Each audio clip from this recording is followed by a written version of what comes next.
আসসালামু আলাইকুম দর্শক। আর্তুগরুল গাজী বাংলা সিজন 4-এর পর্ব 70-এ সবাইকে স্বাগতম। এই পর্বের শুরুতে দেখা যায় কায় কাবিলায় মাহপরি খাতুন হালিমা সুলতানের কক্ষে এসে উপস্থিত হয়। যখন থেকে আমি এখানে এসেছি আপনাদের সাথে কথা বলার সুযোগ খুঁজে পাচ্ছি না। আপনাদের দুজনকে আমার অনেক গুরুত্বপূর্ণ কথা বলার আছে। এরপর সেখানে মাহপরি খাতুন আর্তুগরুলের ছোট ছেলেকে দেখে তার নাম জানতে চায়। তখন হালিমা বলে, আমরা এর নাম রেখেছি সাউজি। মাহপরি খাতুন তাকে কোলে নিতে চাইলে হালিমা সুলতান ভয়ে ভয়ে তাকে কোলে দেয়। একে কোলে নিয়ে আমার গিয়াসউদ্দিনের ছোটবেলার কথা মনে পড়ে গেল। আমার কাছে মহলের সব কিছুর চেয়ে গিয়াসউদ্দিন অনেক প্রিয় ছিল। তাকে সুলতান হিসেবে গড়ে তোলার জন্য আমার পক্ষে যা সম্ভব আমি তা করেছি, কিন্তু তাকে সুলতান বানাতে গিয়ে আমি অনেক সীমা লঙ্ঘন করে ফেলেছি। হাইমা খানম বলে, চিন্তা করবেন না, আমরা সবাই সাম্রাজ্যের হয়ে কাজ করছি। আর্তুগরুল সর্দার তার সিপাহীদের নিয়ে সাম্রাজ্যের গাদ্দারদের পিছনে গিয়েছে, আর আপনারা সাম্রাজ্যকে রক্ষা করার জন্য মহল ছেড়ে এখানে এসেছেন। আমার সম্পূর্ণ বিশ্বাস রয়েছে আল্লাহর রহমতে আমাদের সাম্রাজ্য সর্বদা প্রতিষ্ঠিত থাকবে। এরপর মাহপরি খাতুন হালিমার কাছে পুরনো দিনের জন্য ক্ষমা প্রার্থনা করে। হালিমা বলে, পুরনো দিনে যা হয়েছে আমাদের সবার তা ভুলে যাওয়া উচিত। আমাদের সাম্রাজ্যকে এই ধ্বংসযজ্ঞের মধ্যে কে ফেলেছে তাকে খুঁজে বের করা উচিত। এদিকে আর্তুগ সাহেব সর্দারের কক্ষে সুলতানের কাছে আসলে সুলতান তাকে বলে, আল্লাহ আর্তুগরুল সর্দার এবং তার সৈন্যদের সাহায্য করুন। আর্তুগ সাহেব বলে, আল্লাহ অবশ্যই আমাদের সর্দারকে সাহায্য করবেন, কিন্তু এত সব সিপাহীদের উপস্থিতিতে তাদের উপর হামলা করা অনেক কঠিন হবে। আপনি চিন্তিত হবেন না আর্তুগ সাহেব, যদি সাদাতিন মারা যায় তাহলে সৈন্যদের নিয়ন্ত্রণ হোসামুদ্দিন নিয়ে নিবে। অতপর হোসামুদ্দিনের প্রথম দায়িত্ব হবে আর্তুগরুল এবং তার সঙ্গীদের নিরাপদে পৌঁছে দেওয়া। এখন চিন্তা শুধু এটাই, আর্তুগরুল যেন সাদাতিনের শিরচ্ছেদ করতে সফল হয়। এদিকে বামসি কাবিলার নিরাপত্তা জোরদার করছে এবং মনে মনে হাফসার কথা ভাবছে। এমন সময় আয়তামুশ সিপাহীদের নিয়ে কাবিলায় এসে উপস্থিত হয়। এটা দেখে বামসি ও কাবিলার অন্যান্য সিপাহীরা চিন্তিত হয়ে যায়। এই সিপাহীরা আমাদের এখানে কি করছে, চলো জানার চেষ্টা করি। বাইরের শোরগোল ভিতর থেকে সুলতান ও আর্তুগ সাহেব শুনতে পায় ও বলে, ইনশাআল্লাহ ভালো কিছুই হবে। কাবিলার সিপাহীরা আয়তামুশকে আটকানোর চেষ্টা করলে সে বলে, আমি সুলতান গিয়াসউদ্দিনের সাথে কথা বলতে এসেছি।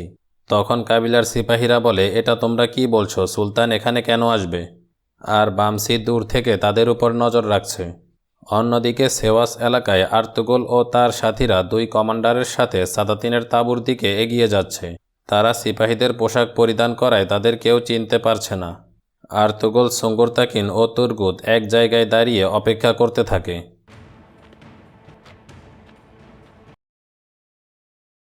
তাঁবুর ভিতরে সাদাতিন সকল আমিরগণের সাথে পরামর্শ করে যাচ্ছে। সাদাতিন সকল আমিরদের উদ্দেশ্য করে বলে, হোসামুদ্দিন ও আমির তুগান আমাদের সাম্রাজ্যের শত্রু আমির কামিয়ারিকে মেরে আমাদের মুক্তি দান করেছে। এজন্য আমি এদের দুজনের প্রতি অত্যন্ত সন্তুষ্ট। তুগান বলে, যতক্ষণ পর্যন্ত আপনার মতো আমির আমাদের সাম্রাজ্যে রয়েছে কেউ আমাদের কিছুই করতে পারবে না। এরপর সাদাতিন নিজেকে মরহুম সুলতান খসরুর সন্তান বলে দাবি করে এবং বলে, আমার মরহুম বাবার রেখে যাওয়া এই সাম্রাজ্যকে রক্ষা করার দায়িত্ব এখন থেকে আমাদের। সাদাতিন নিজেকে শাহজাদা দাবি করায় হোসামুদ্দিন ও তুগান অবাক হয়ে যায়। অতপর উপস্থিত সকল আমিরগণ সাদাতিনকে শাহজাদা বলে স্বীকার করে।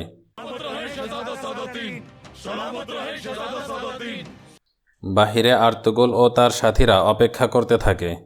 অতপর তারা দেখে সকল আমিরগণ একে একে সেখান থেকে বের হচ্ছে। সব শেষে হোসামুদ্দিন ও তুগান সেখান থেকে বের হয়ে আর্তুগরুলের কাছে আসে। সাদাতিন কোপেক এই মুহূর্তে তাঁবুর মধ্যে রয়েছে আর্তুগরুল সর্দার। তার সাথে সিপাহী কায়রালদি রয়েছে, আপনারা আর কিছুক্ষণ অপেক্ষা করুন। এরপর কায়রালদিকেও তাঁবু থেকে বের হতে দেখা যায়। তখন আর্তুগরুল, সুঙ্গুরতাকিন ও তুর্গুত তাঁবুর দিকে রওনা করে। আর্তুগরুল সুঙ্গুরতাকিন ও তুর্গুতকে বলে, তোমরা দুইজন সাবধানে থাকবে। আমি শুধু দুইজন কমান্ডারকে নিয়ে সেখানে প্রবেশ করব। এটা শুনে তুর্গুতও সাথে যেতে চাইলে আর্তুগরুল তাকে বলে, আমি সেখানে সংবাদকর্মী হিসেবে প্রবেশ করব, আর একজনের বেশি সেখানে প্রবেশ করা যাবে না। এদিকে কাবিলায় আয়তামুশ ও তার সিপাহীদের বাধা দিলে তারা কাবিলার সিপাহীদের উপর হামলা করে। অতপর সেখানে দুই পক্ষের মধ্যে লড়াই শুরু হয়ে যায়।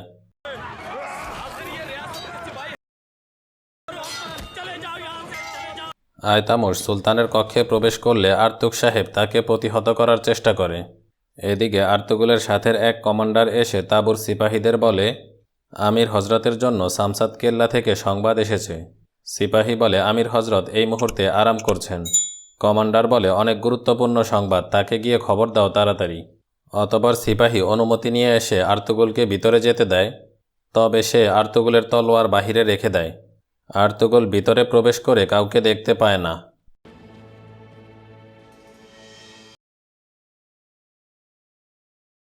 কিছুক্ষণ পর কমান্ডার গুনাল্ফ সেখানে এসে উপস্থিত হয়।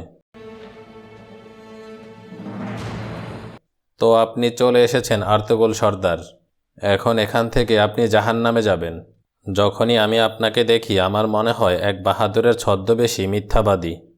এখন হাতিয়ার ফেলে দিয়ে নিজেকে আমির সাদাতিনের সামনে উৎসর্গ করুন।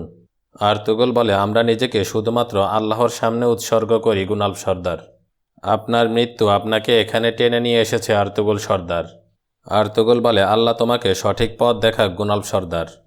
এটা জেনে রাখো, সাদাতিন গাদ্দারের প্রাণ না নিয়ে আমি পিছপা হব না। এখন তুমি এমন কিছু করবে না যার জন্য পরে আফসোস করতে হয়।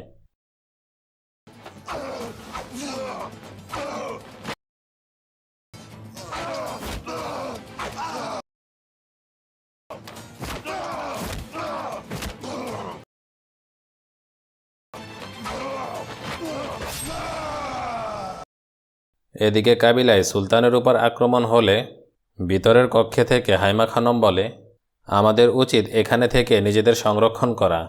মাহপরি খাতুন ও হালিমা বলে, আমাদেরকেও তলোয়ার হাতে তুলে নিতে হবে। যদি তারা এখানেও হামলা করে তাহলে সন্তানদের রক্ষা করার দায়িত্ব আমাদের।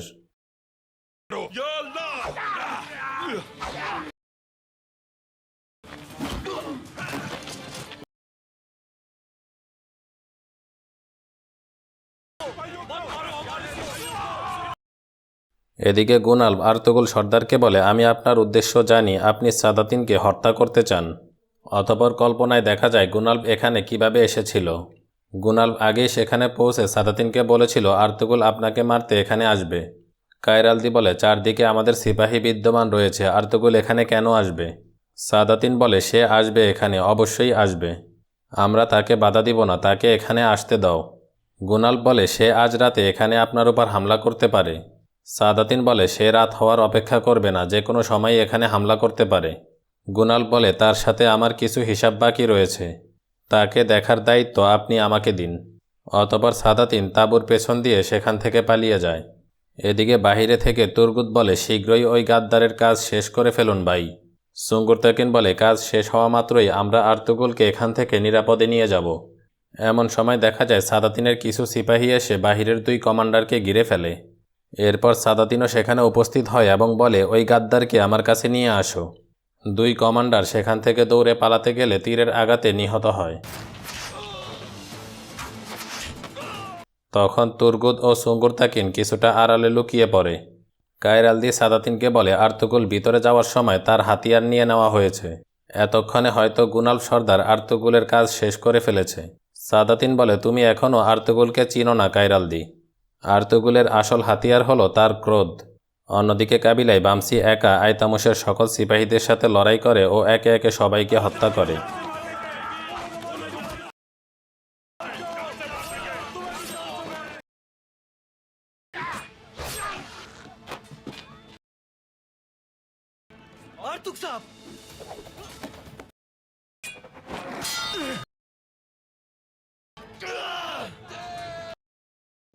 এরপর বামসি সর্দারের কক্ষে প্রবেশ করে সুলতানকে বাঁচানোর জন্য। সেখানে আয়তামুশকে দেখে বামসি তলোয়ার ফেলে দিয়ে খালি হাতে তার সাথে লড়াই করে। সেখানে বামসি আয়তামুশকে গলা চেপে ধরে এবং বলে, এখন দেখি তোমার মালিক তোমাকে কিভাবে বাঁচায়। এদিকে সেওয়াসে আর্তুগুল ফেসে গেছে ভেবে তুর্গুত হামলা করতে গেলে সুঙ্গুরতাকিন তাকে আটকায় ও বলে, আমাদের এখন মাথা ঠান্ডা রেখে কাজ করতে হবে। যদি এখানে আর্তুগুলের কিছু হয়ে যায় তাহলে সাদাতিনকে মারার দায়িত্ব আমাদের থাকবে। যদি আমরাও এখানে মারা যাই তাহলে সাদাতিনকে মারার আর কেউ থাকবে না। এদিকে তাঁবুর ভিতরে আর্তুগুল গুনাল্ফকে বলে, হয় আমি না হয় সাদাতিন, এবং হয় ইনসাফ না হয় জুলুম তোমার সামনে রয়েছে গুনাল্ফ। এই মুহূর্তে তোমার সিদ্ধান্ত তোমার ভবিষ্যৎ নির্ধারণ করবে।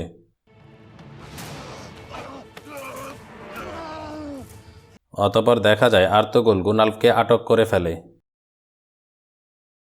বাহিরে হোসামুদ্দিন তুগানকে বলে এই শয়তানরা আর্তুগুলের জন্য ফাঁদ পেতেছিল।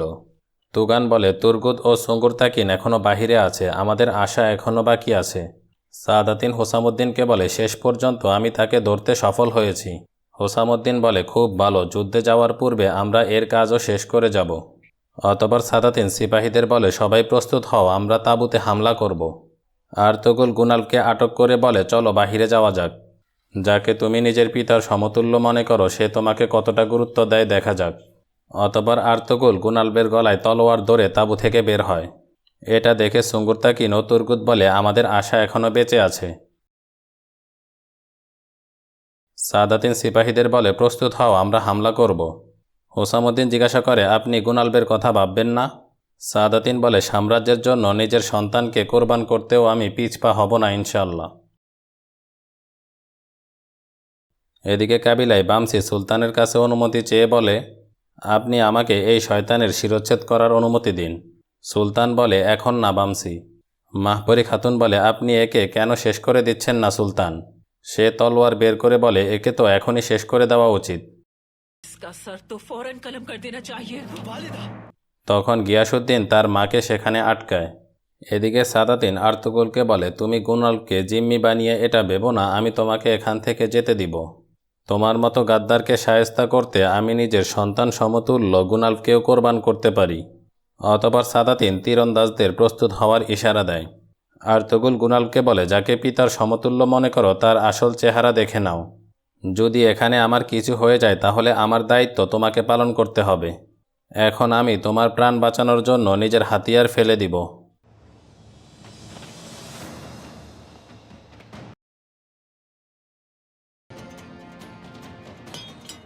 অতঃপর সিপাহীরা আর্তুগুলকে বন্দি করে তার হাত বেঁধে ফেলে।